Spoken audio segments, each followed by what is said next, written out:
Hello everyone, ನಾನು ನಿಮ್ಮ ಐಶ್ವರ್ಯ. ನಾನಿವಾಗ ಹೋಗ್ತಾ ಇರೋದು ಭರಣಿ ಹೋಟೆಲ್ಗೆ. ಹಾಗೆ ಹೋಗ್ತಾ ಬ್ಯಾನರ್ ನೋಡಿದೆ, ಚನ್ನಬಸಪ್ಪ ಅಂಗಡಿದು. ಸೊ ಡಬಲ್ ಡಿಸ್ಕೌಂಟ್ ನೀಡ್ತಾ ಇದೆ. ಆಮೇಲೆ ಶನೇಶ್ವರ ಸ್ವಾಮಿ ಟೆಂಪಲ್. ನಾವು ಹೋಗ್ತಾ ಇರೋದೇ ಭರಣಿ ಹೋಟೆಲ್ಗೆ. ಹೊಸ ಭರಣಿ ಮತ್ತೆ ಹಳೆ ಭರಣಿ ಎರಡೂ ಇದೆ. ಹೊಸದಾಗಿ ಸ್ಟಾರ್ಟ್ ಮಾಡಿರೋದು ಇದು ಹಳೇದು. ನಾನು ಹೋಗೋದು ಹಳೆ ಭರಣಿಗೆ. Mutton chops, mutton kurma, mutton dry ಎಲ್ಲ ಇತ್ತು.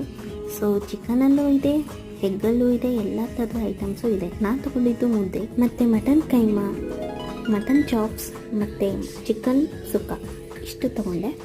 ಸೊ ಫಸ್ಟ್ ಮುದ್ದೆ ಟೇಸ್ಟ್ ಮಾಡಿದೆ, ತುಂಬ ಚೆನ್ನಾಗಿತ್ತು. ಆಮೇಲೆ ಚಿಕನ್ ತುಂಬ ಫ್ರೆಶ್ ಆಗಿರುತ್ತೆ, ಅಲ್ಲಿ ಟೇಸ್ಟ್ ಅಂತೂ ಅಲ್ಟಿ ಅಂತಲೇ ಹೇಳ್ಬೋದು.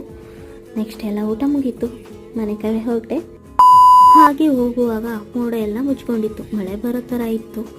ಸೊ ಅದಕ್ಕೆ ಬೇಗ ಮನೆ ಸೇರಿಕೊಂಡೆ. Thank you for watching.